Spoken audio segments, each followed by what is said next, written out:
अच्छा, ऐसा कभी हुआ है कि आप कोई सीन कर रहे हो या करवा रहे हो और एक्टर या एक्ट्रेस दोनों मतलब बहुत अनकंफर्टेबल फील हो गए और फिर वो नहीं कर रहे, वो सीन ही कट किया जा रहा है सीरीज से, ऐसा कभी हुआ है? इस लेवल तक बात पहुंची है, बहुत अनकंफर्टेबल हो गए? बहुत अनकंफर्टेबल तो तब होता है जब अगर उस लड़के ने या लड़की किसी ने एक्स्ट्रा किया है, तो मतलब मेरे साथ एज एन एक्टर वो फील हुआ है। मैं इतनी अनकंफर्टेबल हो गई थी क्योंकि मेरे साथ जो एक्टर थे, मुझे नहीं, हमें जैसे मैंने पहले बताया कि मुझे भेजा जाता है कि ये एक्टर होंगे सेट पे जिनके साथ इंटीमेट सीन हमें जिनके साथ करने हैं लड़की को, उनको स्पेशली फोटोज़ और प्रोफाइल भेजी जाती है और ऑडिशन रिकॉर्ड भी भेजा जाता है कि वो लड़का कर सकता है वैसा। अभी उस दिन ऐसा हुआ कि मुझे जो एक्टर आया था उसका कुछ भेजा नहीं कि कौन आ रहा है कौन नहीं आ रहा है, और उनकी एज कुछ ज़्यादा थी और यहाँ पे बाल वाल कुछ नहीं, यहाँ कम थे बाल और एज भी ज़्यादा थी।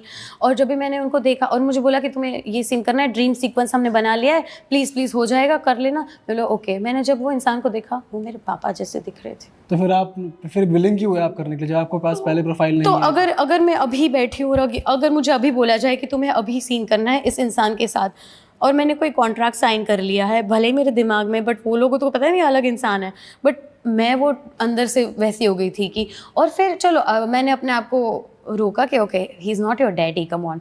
बट जब मैं वो सीन कर रही थी ना, तो उन्होंने फ़िश खाई होगी और मैं वेजिटेरियन अभी बन गई हूँ, तो हाँ, तो वो बहुत इरिटेशन वाली फील हुई थी और अनकंफर्टेबल में उतनी लेवल तक हुई थी।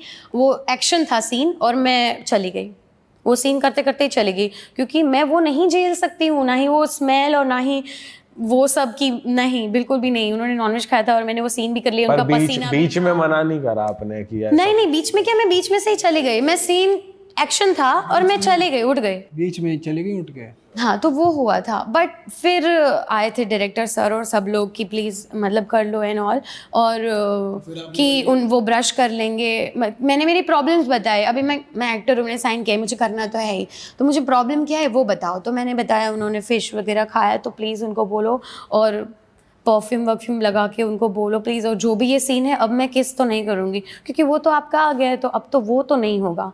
तो ये हो सकता है, हम ऑन द स्पॉट भी अगर हमें अनकंफर्टेबल फील हो रहा है तो हम मना कर सकते हैं कि मैं ये नहीं करूँगी। कई बार ऐसा भी आपने देखा है कि गर्ल्स या बॉयज़ जो पहले सोचते थे कि हम कर लेंगे, बट एक्चुअली जब वो टाइम आता है तो प्रोजेक्ट से ही वॉकआउट कर लेते हैं कि भाई हमें ये सीरीज़ ही नहीं करनी है, या कॉन्ट्रैक्ट इन केस अगर तोड़ना पड़ जाए तो क्या रिपरकशंस होते हैं, कुछ बता सकते हो आप? होता है ऐसा, अगर फ्रेंडली, मुझे ऐसा लगता है कि अगर फ्रेंडली तुम्हारा किसी के भी साथ है बॉन्डिंग, तो वो हाँ कर देगा, वरना तुम्हें जो अमाउंट लिखी है वो पे करनी पड़ेगी।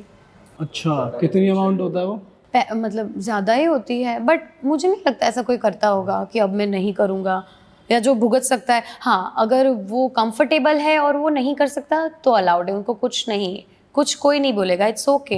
क्योंकि फिर तो हमें शूट ही नहीं मिलेगा ना, अगर इंसान कंफर्टेबल नहीं है तो हमें जो चाहिए सीन्स में वो नहीं मिलेगा, तो हम उनको जाने देते हैं। और इरोटिक मूवीज में लड़का और लड़की के बीच में पे स्केल में डिफरेंस होता है कि, या बराबर पे स्केल मिलता है कि पर डे के बेसिस पे? हाँ, डिफरेंट होता है, लड़कियों को ज़्यादा मिलता है, लड़कों को कम मिलता है। कितना रफली आप बता सकते हो? रफ फिगर बता सकते हो आपके इतने से इतने के बीच में? हाँ एग्जैक्टली, मुझे भी नहीं पता है एग्जैक्टली, बट मुझे लगता है लड़के तो अभी कम प्राइजेस में भी कर लेते हैं, क्योंकि इरोटिक इतने सारे प्लेटफॉर्म्स आ गए, तो 10 to 30,000 या कोई पॉपुलर है तो शायद उससे ज़्यादा मिल सकता है, बट लड़कों को उतना ही मिलता है, और गर्ल्स को 20, 50, 70, 80, 1 लाख तो मैं ज़्यादा बोल रही हूँ, बट 20,000। आपने हाईएस्ट कितना लिया?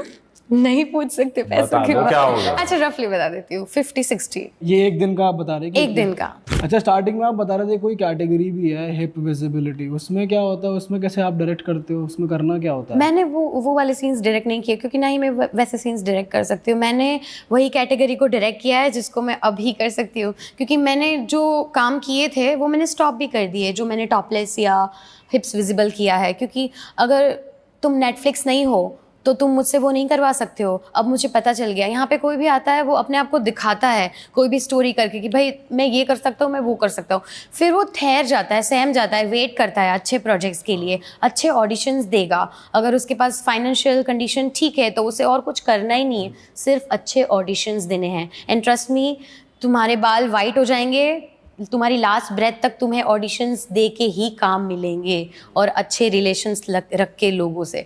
Audition is the only thing जिससे काम मिलता है, बाकी जो जो कैटेगरीज है वो सब तो नॉट राइट। आपने जो टॉपलेस वाला पूरा सीन करवाया, आप उसको थोड़ा एक्सप्लेन कर सकते हो कि आपके अराउंड जो लोग थे ऑफ कैमरा, वो कैसा माहौल था, क्या कैसे लोगों को रिएक्ट कर सकते हैं कि लोग, या बिल्कुल सब शांत रहते, कैसे क्या रहता है, क्या था, मतलब वो कैसा था एक्सपीरियंस, थोड़ा बताओ।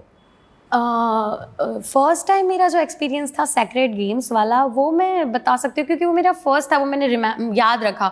उसके बाद तो मैं खुद ही, मुझे पता चल गया कि आई कैन डू इट, तो मैं एज अ परफॉर्मर ही जाती हूँ। मैं अगर वहाँ पे गई तो वो सब लोग अपना काम परफेक्ट करेंगे ही, और मुझे पता है मुझे किसी और को नहीं देखना है। मुझे ऐसा लगता है कि मेरी चीज़ हो रही है रियलिटी में कुछ, और कोई आके उसको शूट करके कहीं पोस्ट कर दिया, मैं वैसे जाती हूँ काम करने के लिए। अगर मैं वहाँ पे गई और लिखा है नेहल बाहर वैनिटी में या फिर रूम के बाहर, तो मैं प्रोडक्शन टीम को या डायरेक्शन टीम को बोलूँगी मैं काम नहीं करूँगी आज, नेहल आई नहीं है यहाँ पे, नेहल घर पे है, यहाँ पे वो कैरेक्टर आया है। मैंने कभी भी, मेरे कितने भी बड़े एक्टर हो मेरे साथ सामने, मैंने किसी का नाम भी, रियल नाम सेव करके नहीं रखा है अपने मोबाइल में। कैरेक्टर नहीं, मुझे स्टोरी याद रहती है, मैं स्टोरी करने के लिए जा रही हूँ सेट पे, तो मेरा फोकस सिर्फ वही रहता है। आसपास पे लोग क्या कर रहे हैं, आई डोंट केयर।